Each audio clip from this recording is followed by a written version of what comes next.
You heard it straight from Coffee Talk. And if Billy Idol gets it, I don't know why they don't get it. Because it is a nice day for a white wedding. Or a black wedding. Or a red wedding.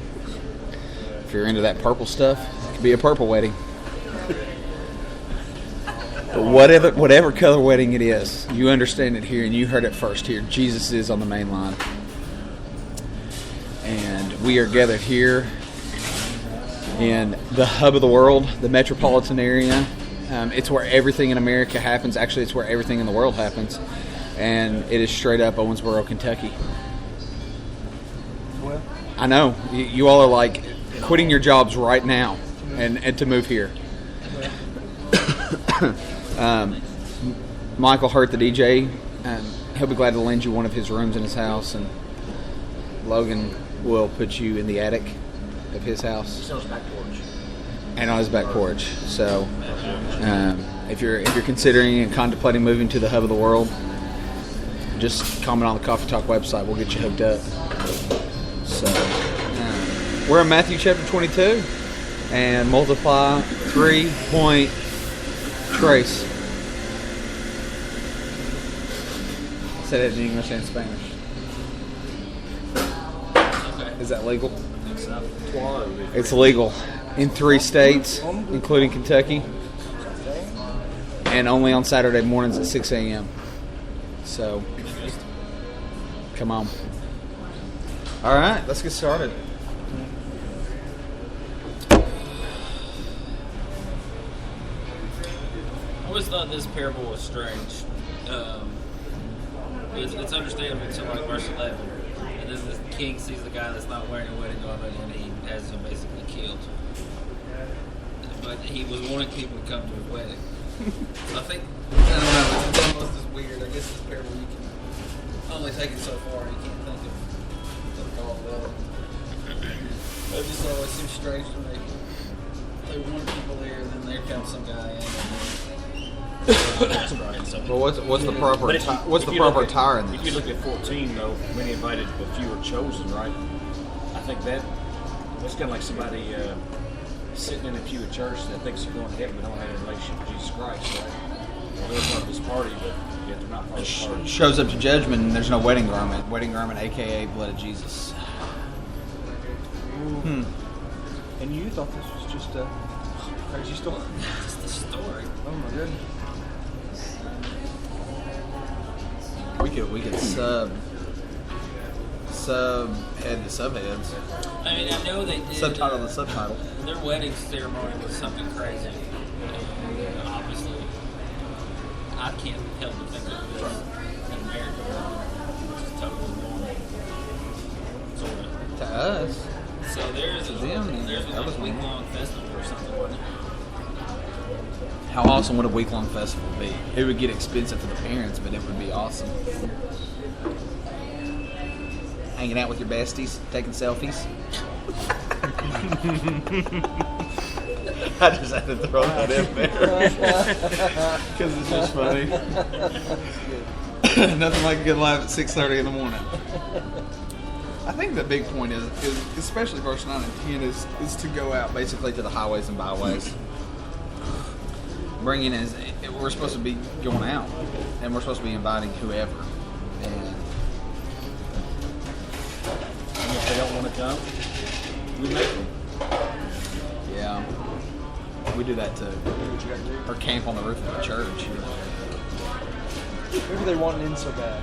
Yeah, it could have been. They just lowered them in. They were wanting to camp on a holy roof. We should have lowered them in. Should have picked a different place.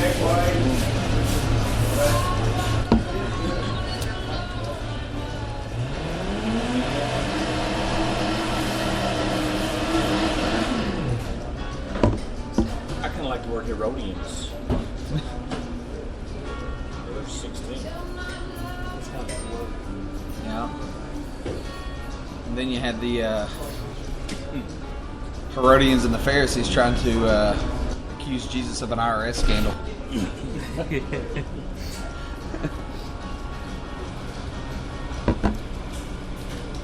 He was such a wise man. What baffles me is that the Sadducees, who don't believe in the resurrection, ask about the resurrection. Talk about irony. Isn't that like a little oxymoron there? We don't believe at all in the resurrection, but we're just curious. Whose wife would she be in the resurrection? I wonder if Jesus was just looking at him and just looked at him for a minute and was just like, That's a really stupid question. do you realize what you just asked? It contradicts everything you believe.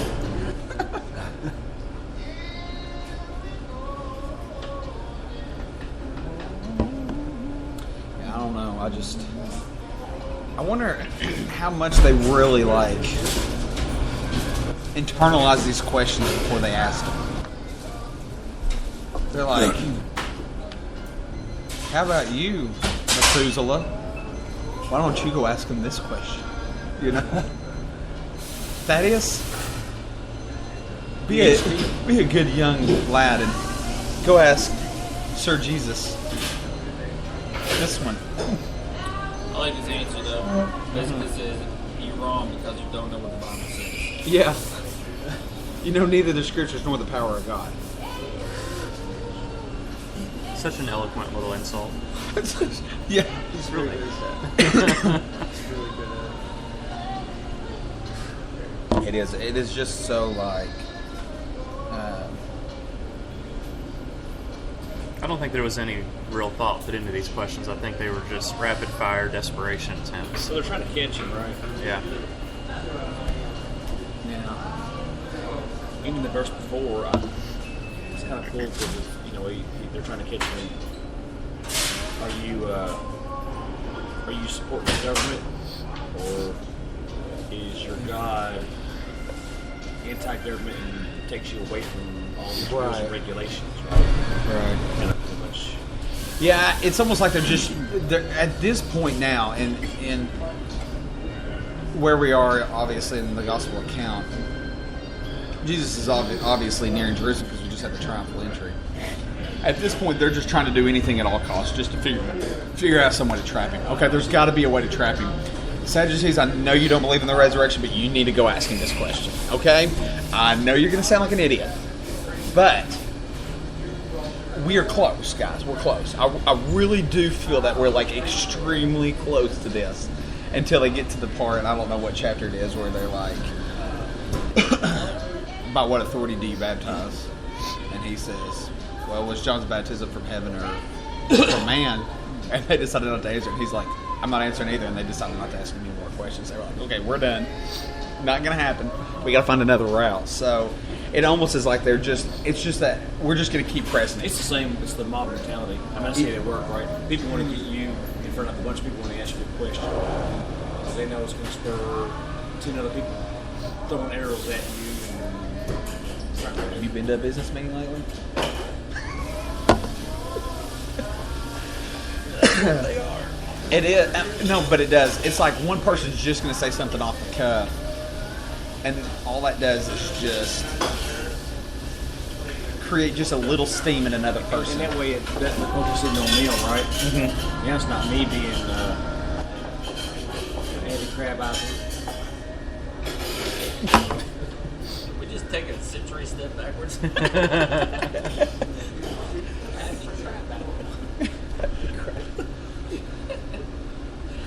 Yeah, that's pretty cool. And then I love that he takes it from that point of obviously what the Sadducees and what the Pharisees and what all these people should have been about, you know, and then going to the parable of the wedding feast. He brings that all like full circle pretty much, and he says, okay, when the Pharisees had heard that he had silenced the Sadducees, this is 34, they gathered together, one of them being a lawyer, asked him a question to test him, which is the greatest commandment, and he just totally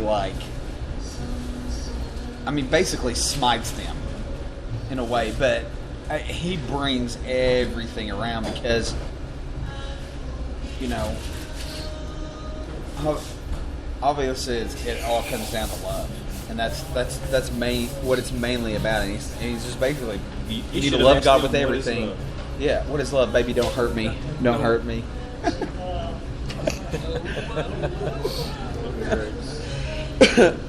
You shall love the Lord your God with everything, with all your entire being. That's the first, and the second is like it.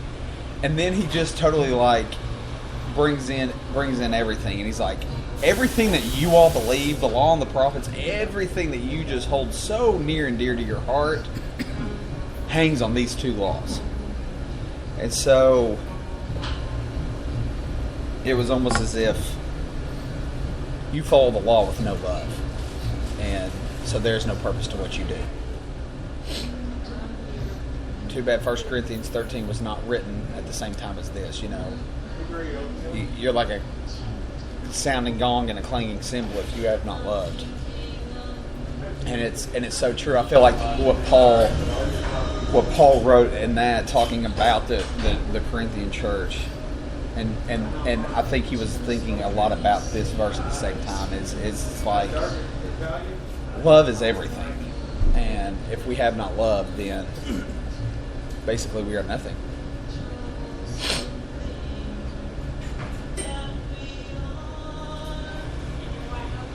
Yeah, that's really like the whole simple message. Yeah. Which obviously comes at an appropriate time because he's about to do the greatest act of love ever. It's the questions, though, how he, in 41, it's kind of like in geometry, prove that this is a right angle. So you can't go through all these lists of questions. Because then he's like, he goes, they get to David, and then he's like, asks a question about David. And finally, he's trying to connect all these dots for them, right, so they can understand, but they... Yeah. Maybe they were playing 21 questions. So that's somehow different than 20 questions? Could be. It's one question more. 21 questions. It's the and one. Okay. If you do good on verse 20, you get a bonus question.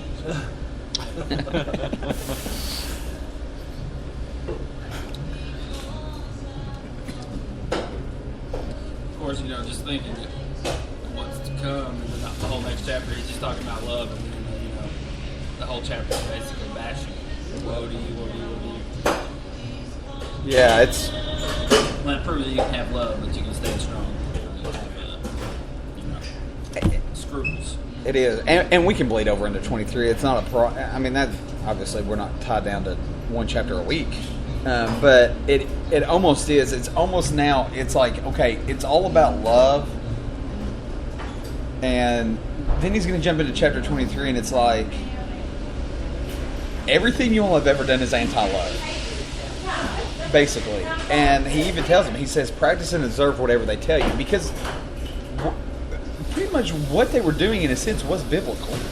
They were following the Old Testament law, but do not do what they do, for they preach, but they do not practice it, which I think that's one of the biggest things of Christianity today is we're so willing to preach judgment against people, yet we don't even live as if we believe it, you know.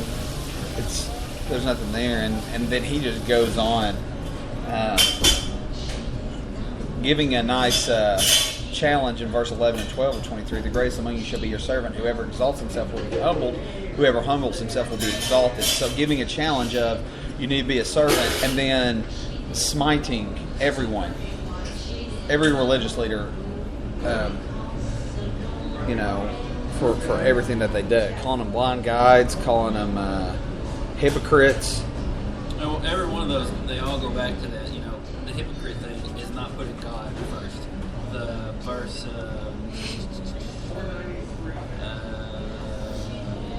23 or something, 24. You're neglecting people. You're leading people. That's not loving your neighbor as yourself. Every one of these is something different. They all boil down to they're breaking these two units. Right. Yeah, justice, mercy, and faithfulness. You're full of greed and self